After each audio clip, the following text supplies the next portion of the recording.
After the world was set ablaze during the Great War, many factions arose from the ashes and began creating new and effective ways to combat the wasteland. Possibly the most powerful of these factions is the Brotherhood of Steel, and one of their ways of protecting themselves was to modify one of the pre-war time's best models of power armor, the T-51B.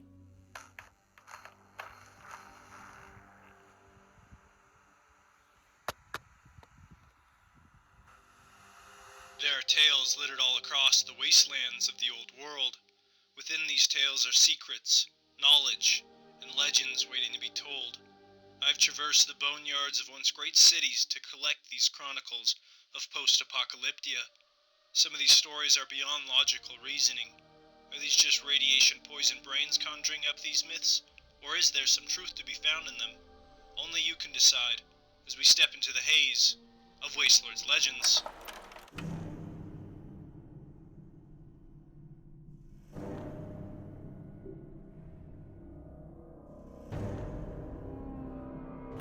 As many Wastelanders know by now, the T-51B was the crown jewel of American power armor engineering, top of the line, unmatched in durability, and essential to the US victory in Anchorage, Alaska, and as such, the Brotherhood of Steel were very familiar with it, especially because the founding members were Anchorage veterans and relied on it. While some chapters of the Brotherhood tend to use either the T-45 or T-60, the original West Coast chapter favored the T-51. This being the case, they began experimenting with ways to improve the T-51B to handle the horrors of the New World.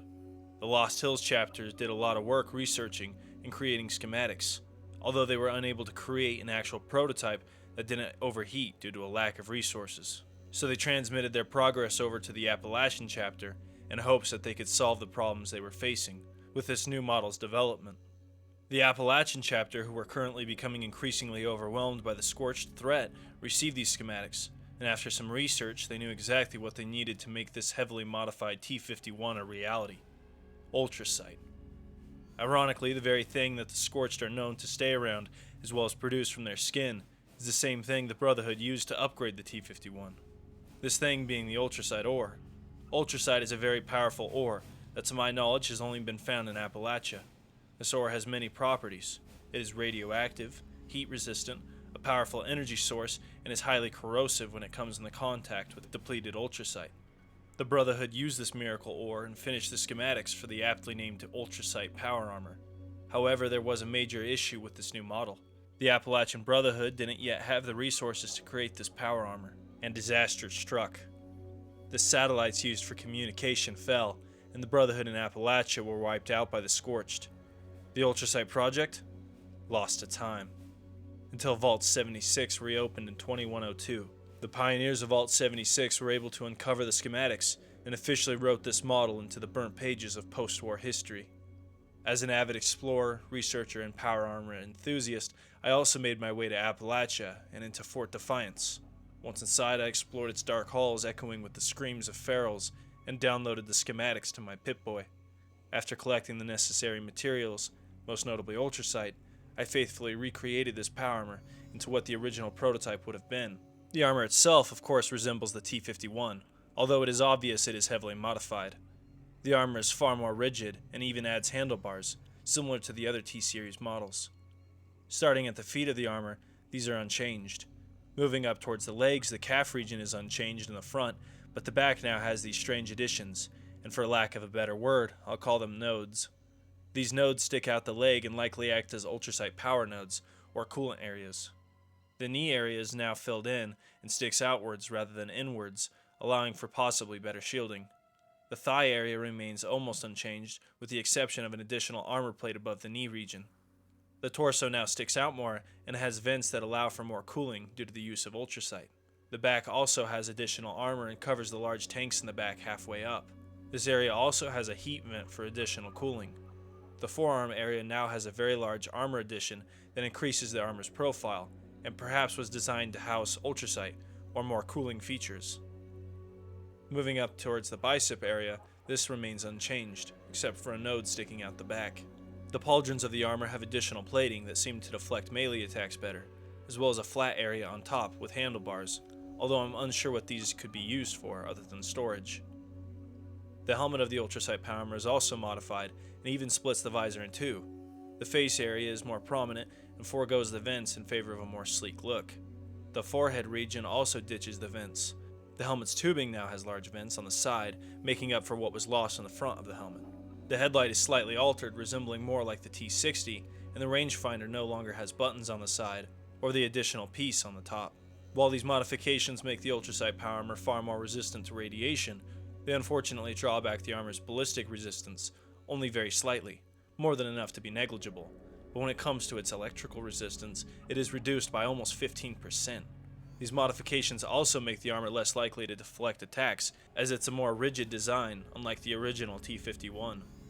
The armor is also like all other power armors, as it rests upon the same hydraulic frame that allow it incredible strength, gyroscopic stabilizing, waste recycling, and immunity to fall damage. The armor itself can be fitted with a jetpack, as well as many other modifications, and has the ability to filter air for the operator, as well as many other things the T-51B offered, such as a centered headlight and a rangefinder. When it comes to variants of this armor, there is only one, that being the Stranglerheart power armor, although it is unknown how this armor came to be and if it was made by a 76er or someone else. What is known is that this armor was claimed by nature and is now covered by the Stranglerheart vines. Although despite what seems like a huge disadvantage, the vines actually work together by releasing a poison aura that attacks the operator's nearby enemies and makes whatever weapon they use deal poison damage, whether that be melee or ranged weapons. The vines also seem to add significant radiation resistance. The Ultracite power armor is one of the earliest post-war power armor models, but despite this, it is an extremely powerful suit that is almost on par with the T-51B, and more powerful than the T-60. So if you ever see someone walking around in this suit, be sure to tip your hat to them, because there is a very likely chance that they themselves built this suit, using schematics from long dead Brotherhood scribes. Wastelanders, that's going to be it for the lore of the Ultracite power armor, but now let's dive into the history of this armor from outside of Fallout. This power armor so far only appears in Fallout 76, and was the original in-game power armor back in 2018 during the game's release. In-game, it would be an alright choice for power armor, although learning the modifications for it is almost impossible.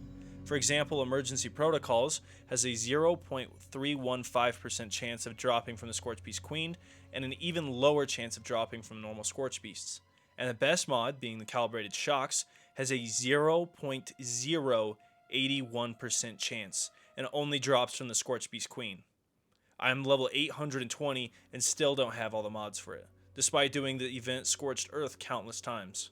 When it comes to the Stranglerheart power armor, it is extremely powerful, and if you happen to get the mods for it, it is an excellent choice of armor. The Stranglerheart was originally obtainable from the Nuclear Winter update through the Vault 94 raids, but after that was cut from the game, it can now be bought from regs at Vault 79 for gold bullion. Folks, that's going to be it for this video. If you enjoyed it, please leave a like and consider subscribing for more content like this. Let me know in the comments what your favorite power armor is, and if you've ever managed to get all the Ultracite mods. With all that said, thank you so much for watching, and may the Wasteland treat y'all with peace and prosperity.